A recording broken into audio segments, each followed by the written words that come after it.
Welcome to the Ascent podcast, a show about inspiring people who explain their path to achievement. I'm your host, Joe Burgess, wealth advisor at Moxie Wealth Management. On today's episode, we interview Chris Kelly, founder and president of AssetHR, a human resource, payroll, and benefits company. Chris has an interesting story. He hails from New York City, and his first professional career was managing fine dining restaurants in Manhattan. We learn how he found his way to Minnesota and then started a business in an entirely different industry. Further, we learn about his relationship-first mentality as well as his focus on family. And now, my interview with Chris. Chris, welcome to the podcast. Hey, Joe. Thanks so much for having me. Appreciate it. Of course, we're going back and forth by Zoom today, remotely here. All too used to using Zoom the last 3 years. Yeah, I'm grateful. I listened to some of my younger employees years ago. So when the pandemic hit, we were up and running, and we didn't have a lot of the issues some of other companies did trying to find technology. Right. We're excited to talk to you about your company, AssetHR, but maybe to begin with, we're recording here out of Minneapolis. You're not originally from Minnesota, right? No, and if you saw me at the Viking Giant playoff game, you would have known that. I had 8 New Yorkers with me in Giant outfits. Got it. Viking fans were very nice to us, though. I very much appreciated that. I don't think it would have been reciprocated in New York very well at Giant Stadium. So I've always wondered, being a Minnesota Vikings fan my whole life, what's it like to have a team that you root for win the Super Bowl? I know it's not this year, but you guys have won quite a few, haven't you? Well, fortunately, it's been 4 times, and each time it's magical, right? You follow the team from training camp all the way through the highs and lows of the season, and then magical playoff runs. So the last one they won, well, really the last 2 against the Patriots. The first one, I actually had a $50 bet in Vegas at 28-1 odds. And it was kind of unique. My pastor and his wife were over at my house, and they rang my doorbell before the start of the game. And I was like, hey, Pastor, you're going to hear language you're not accustomed to. And I also have a $50 Vegas bet. They didn't care. They came in. It was awesome. And then I threw my wife a beautiful 40th birthday party with all of our friends with the winnings. Well, anyways, I'm jealous. You were in New York. How did you find yourself? How did you make your way to Minnesota? Yeah, so I always tell people blonde with blue eyes.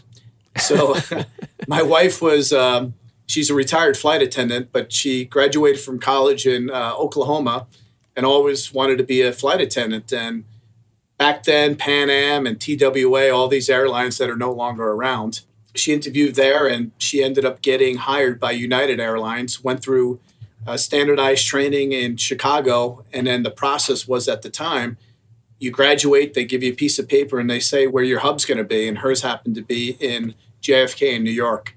So she happened to stay at my best friend's house. So long courtship for me. I tried 5.5 years to get a date with her. So pleasantly persistent, yeah. Got it. And so did you guys end up together in New York, or had she moved back to Minnesota? When did it start, and how did the move transpire? Yeah, so it ended up starting... my initial career, I used to run fine dining restaurants in New York City. So I was at a restaurant in New York on 51st and Park, and then I was down at the World Trade Center for a little while. I would do openings for Broadway, and then also I did some work with U.S. Open Tennis, doing the events. Wow. And I took a job in Raleigh, North Carolina, and then got another promotion to a company in Greensboro. I was going back and forth, always kept in touch with Marianne.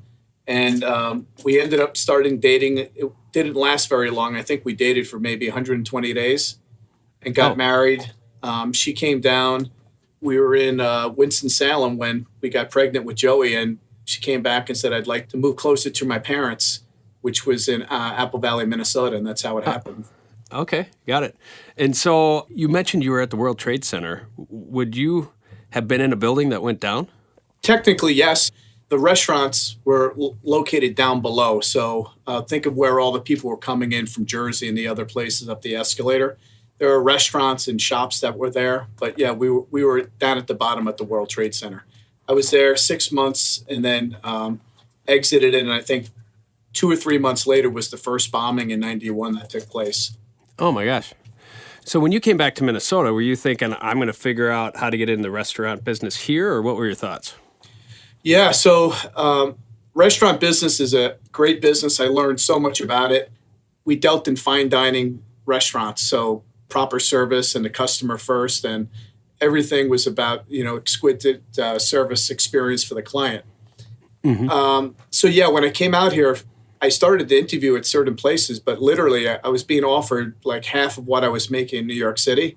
And I was like, I got to figure this out pretty quickly. And people always said I had a personality for sales. So I went out and got my licenses for life and health and my securities and failed miserably. I think my wife would tell you the official amount, but I think I made like $4,500 the first 6 months. Oh, got it. Yeah. I'm sure my father-in-law was wondering who this guy is that married my daughter. Well, it's a tough business to get into, right? There's over 90% failure, so that you wouldn't be alone if you had a tough time. So what did you decide at that point? So it's one of those things that, God opens doors for you and a lot of the hard work that you have. So I was just cold calling. I didn't know anything about any friends or relatives. So I was just cold calling businesses. And I happened to cold call a company called Malberg Steel. And I went in and met with this gentleman, Lyle Malberg, and I was talking to him about the value of whole life insurance for his employees. And gave me a business card, and it was to a sales manager for a company called RJ and Associates. And he said, you should really give Mr. Bowers a call. We outsource all of our HR services to this company. So I didn't know any better. I called him. I was trying to sell to his company. I think he was looking for a young salesperson. And about 4 months later, do you remember Shelley's Wood Roast on 394? Yeah, for sure. So he met me there and offered me a really nice job. And the best part about it was he said I didn't have to make a sale for 6 months, which I didn't make any sales, so that was perfect for me. And so what kind of business were you doing with them then? They were an outsourced, they're what's officially called a professional employer organization. So you might hear the name Insperity or Doherty or Paychex. For sure. So they were one of the first in Minnesota, and I got really fortunate. I had a boss that went on every appointment with me. I had a really good New York accent, so people were willing to take my call. And I knew how to read my watch. So I would walk in and say, hey, Joe, I got an interesting concept about PEOs. Do you know anything about it? The client would say no. I would say, after 30 minutes, I'm going to stop you and ask you if you'd like to do a no-cost proposal.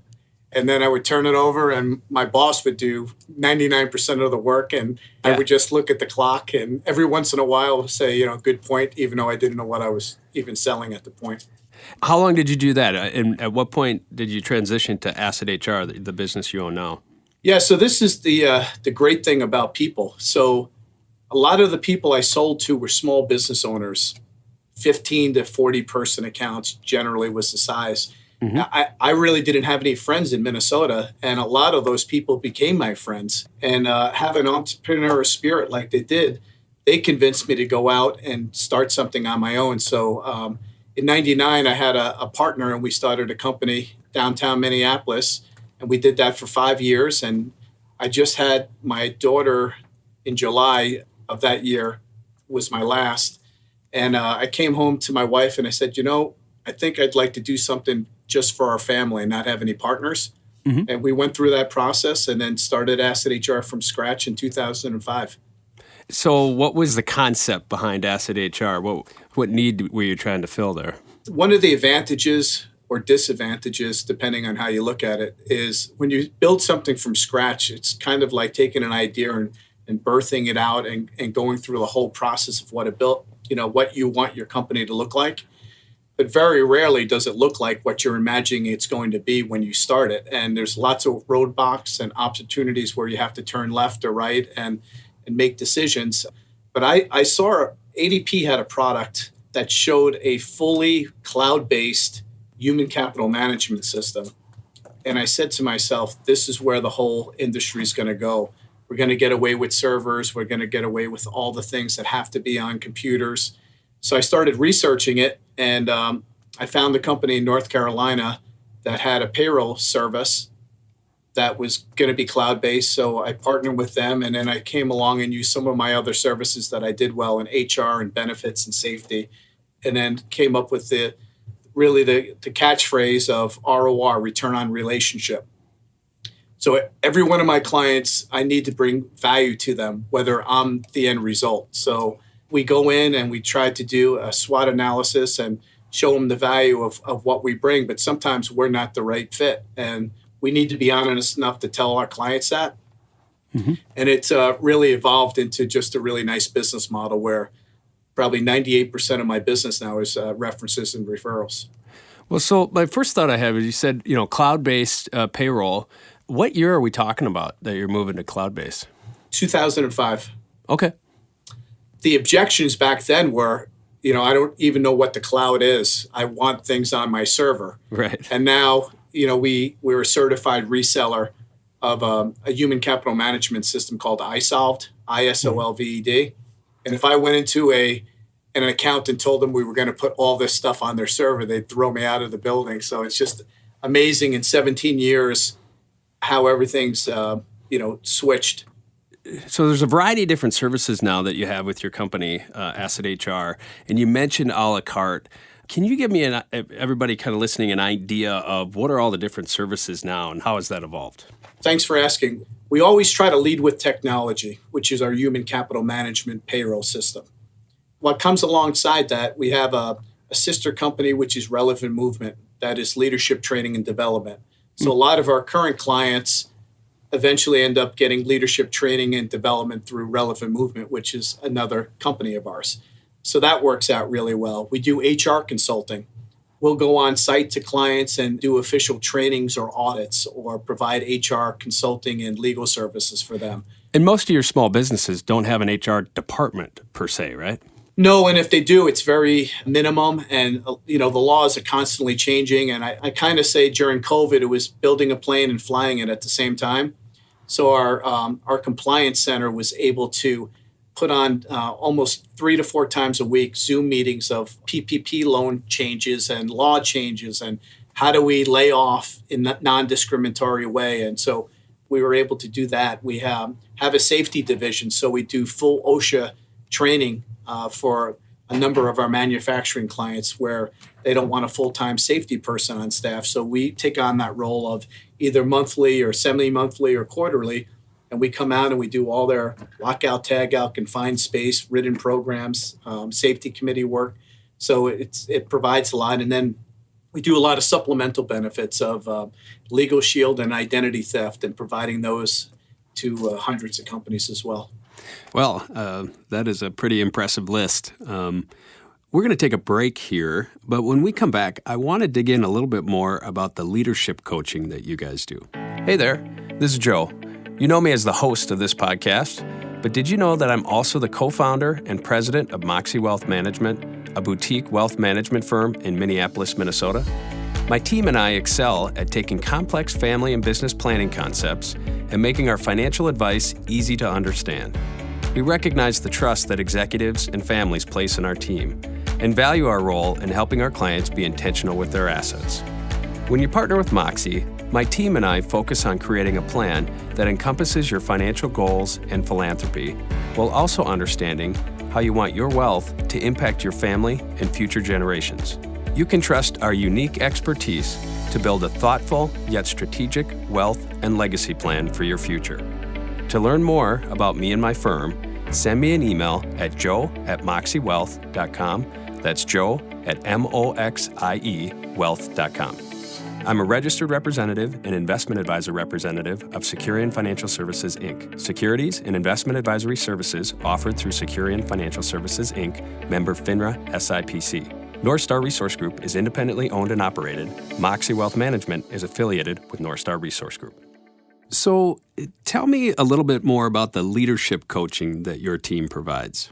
Gene Rudinsky is one of the coaches that leads it for me, but I'm a big proponent that inside of organizations, we all lead in one way or the other.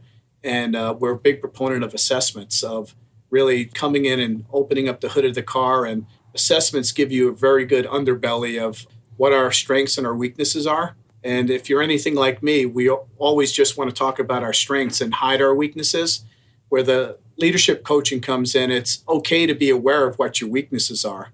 In fact, it's great to know what your weaknesses are. And then it's individual coaching and then team coaching too, where you start to realize where, hey, it's okay to be short here, but look at the team we've assembled. Where you're weak, this person's strong, and you're able to take that to another level for organizations. And so when you start this new venture, was there a connection in what you had been doing prior with the PEO that generated, new clients for you? Or what was your process of taking on new clients when you started the business? First thing, I had a non-compete, so I had to honor that agreement. So Okay. I wasn't able to talk to any of my current clients that worked with me in the past. The difference on a PEO, it was a co-employment agreement. So you're legally producing their W-2s and there's a legal attachment to it. And at the time, it was a lot of all or nothing. So you needed to do all the services with us. And if not, you weren't going to become a client. I wanted to give more of an a la carte approach to clients where they can come in and they may decide, hey, we'd like you to do our HR, but we're okay on the safety and the payroll. And so that was the approach that we took. And it's worked pretty well for us. And I imagine you mentioned now that most everybody is referred to you at this point. Were you cold calling, wave mail? I was thinking of, when you talk about personal production as an advisor, right, that how difficult that was at the time. Yep. It's probably similar in the new one that you had, although it was your baby. And so what was your process of trying to take on clients and survive at that point? Yeah, so a lot of cold calling, a lot of prayer, a lot of encouragement from my wife. We had 4 young kids at the time too, so you can't afford to fail. And I think you understand from my last business how hard it was to start something from scratch, that you kind of knew what you needed to do. And these are actually true stories. I would go to an account and they would say, Chris, will be your 10th account, but we're not going to be 1 through 9. And that's just the way that it happened. So I'd come home and tell my wife, hey, I just made a sale today, but we may not see any revenue for the next 6 to 8 months on it, but we have it. And I used LinkedIn a lot to contacts I had, and I was very transparent. I would call them up, Joe, and say, hey, I'm thinking of this new business, and I have it, and I'd like to talk to you about it, and if you could really give me some pointers or things that I can improve on when I'm talking to possible prospects. And people always wanted to help. So that really steered me in the right direction too, where people would say, hey, you know what, you should go talk to so-and-so. And it kind of evolved into that where we became a boutique firm on really white glove customer service. Yeah. At what point did you feel like this is going to work? Or in your mind where you're like, it's going to work because I'm never quitting? I remember we started off with X amount of money. So I didn't want any debt. And we didn't want any loans from banks, so we used all of our own money.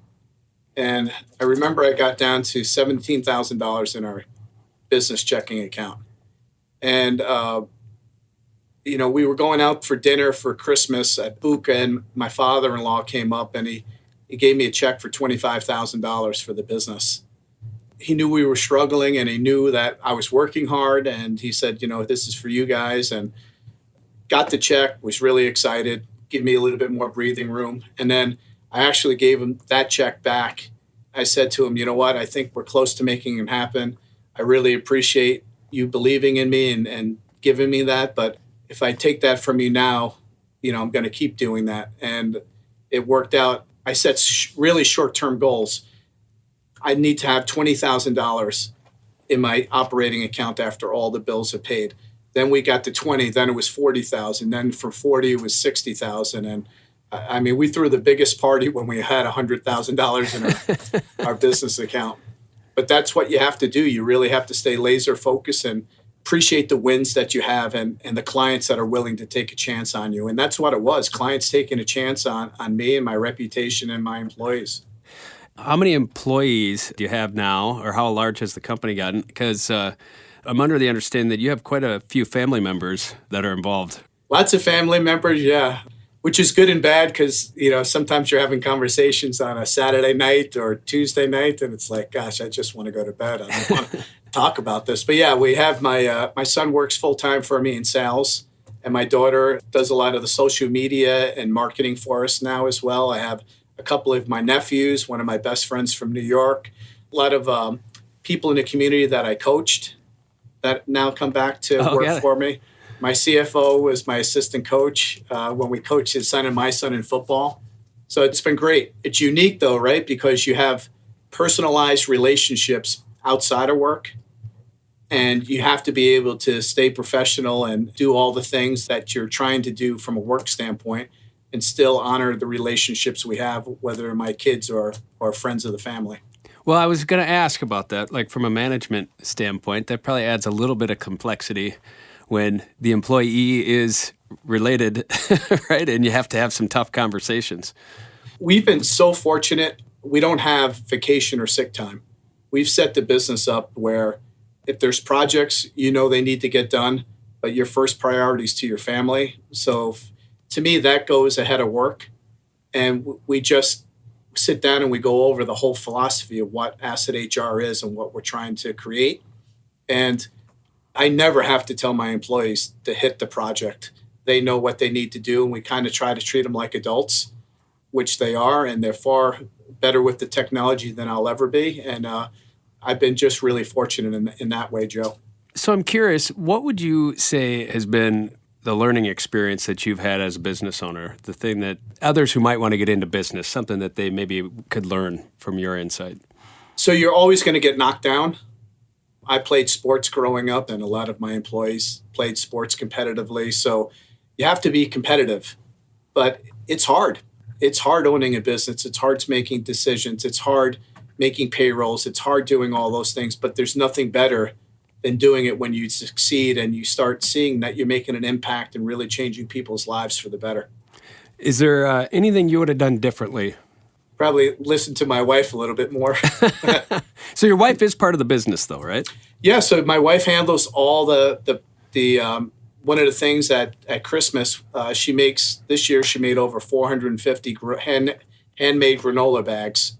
So like a pound and a half of granola with, Merry Christmas, Happy Holidays from AssetHR and a handwritten note. And my son will drive it around to all of our local clients, and then we'll FedEx it to the clients that are out of state. And once again, we truly understand that they have so many choices of where they can do their business. We want them to feel like they're valued, and we hear them, and we want them to continue to be with us.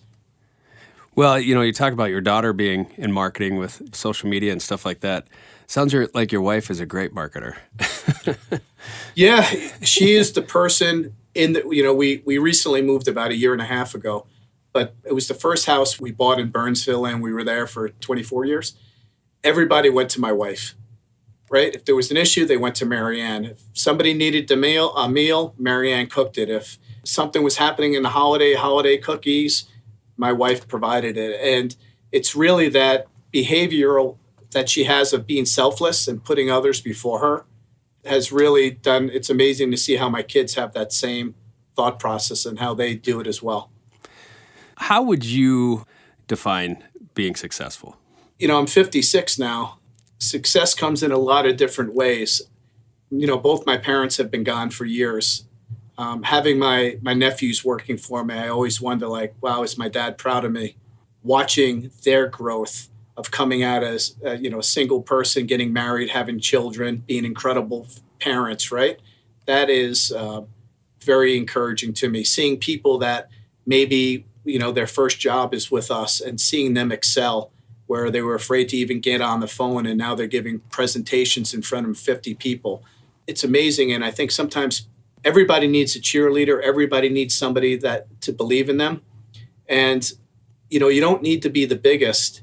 I'm not looking to be ADP with all their revenue. I'm just making a small footprint in the community of where I'm at and trying to make an impact for the clients that are doing business with us. And I think we're doing a good job doing that. Do you ever have kind of this imposter syndrome where you're like, I got to pinch myself sometimes because this is amazing, and when am I going to wake up and have this change? Yeah, I'm the luckiest guy in the world when it comes to business, right? I get to work with family members and my best friends and people that I've known my whole life. How lucky can you be with that? And then we get clients that are just literally friends of mine, whether we're out playing golf or going to the Wild games together, or you don't have that ability, a lot of people, to do that. But we've had our share of health issues with some kids, and that grounds you really quick, letting you know that none of this really means anything unless you have your family and your health. So that's how I try to approach it. And that's why I'm really fanatical about the time off for employees and letting them do the things they can with that stuff, because work is important. And I think everybody needs to work and have value in what they're doing and feel like they're at a place where they're respected and doing something that they want to do. But that afterlife of, it clocks out. What are they doing with their spouse and their kids, and what's that sporting event or where they're going? That's the stuff that's really important. When you started your business, I'm curious, what was the dream back then? And then now all these years later, if you were thinking forward, what would the dream be now? The dream starting there was, okay, what can I do to be successful in this business? I had another business with a partner. We had a fairly successful business, but how can I make this my own, this new venture my own, and how can I do it? And it's going to be hard. There's going to be scrapes along the way, but then it kind of evolves. I was, I think, 35, 36 when I started. Now I'm 56.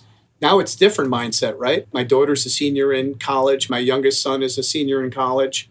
My third's in med school, and Joey works for me. It's, what's my mortality? I'm 56. How much longer? Hopefully I have a lot of years, but that drive isn't for me anymore. Now the drive is for my employees and for their kids and for my kids, and how we expand and where are we going. It's not about us. It's all about them. Got it. Sounds like when you're starting out, it was more, what am I going to do for me and maybe your wife and kids or whatever? And it feels like as things have evolved, it's a little bit more of how can I just make more of an impact in other people's lives? Yeah, exactly. And, that Giant game, for an example, Joe, that was like a moment that, I don't know if it's a top 10, top 20, but something where you knew it was special. You with loved ones, they were flying out for this event. Everybody was excited. The meals together, the laughter, I kind of feel like that when my kids are all home now for, maybe once or twice a year for a couple of weeks. Mm-hmm. And I would never have thought about that. When I'm in my 30s and early 40s, I'm thinking about how fast can I get them to bed so, I can get an hour or two by myself. Now it's how can I keep them all together and kind of put it into a bottle. And whether it's a sporting event or going to dinner or playing pickleball together, it's something I cherish, and I'm very aware of it. Got it. Well, I guess we'll leave it there. I just wanted to thank you for being part of the podcast today. Well, you do a great job. I really appreciate it. You made me feel extremely comfortable, so thank you. You've been listening to Chris Kelly, founder and president of AssetHR. You can learn more about Chris and the work that his team does at AssetHR.com. Thanks for listening to this episode of the Ascent podcast, a show about inspiring people who explain their path to achievement. I'm your host, Joe Burgess, wealth advisor and founding partner of Moxie Wealth Management. You can learn more about me and my firm at moxiewealthmanagement.com. That's MOXIE wealthmanagement.com. Thanks again. We'll see you next time.